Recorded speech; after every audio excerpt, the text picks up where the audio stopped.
собираюсь пойти на Парад Победы, потому что это очень важный праздник, этот день очень важный, и мы должны быть благодарны нашим дедушкам, бабушкам за то, что мы живем. Конечно, поздравить ветеранов, посмотреть.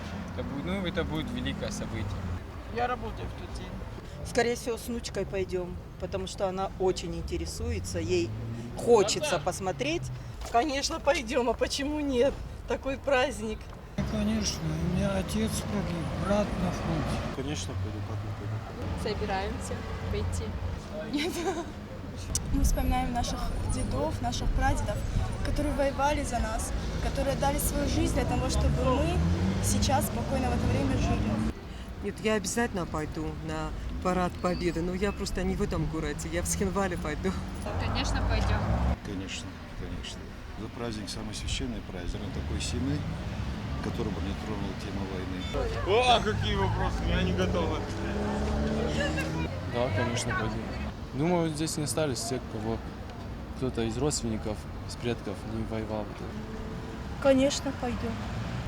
Я люблю этот праздник. Это для меня самый большой праздник в моей жизни. Добрый день. Пойдите на Парад Победы 9 мая? Нет.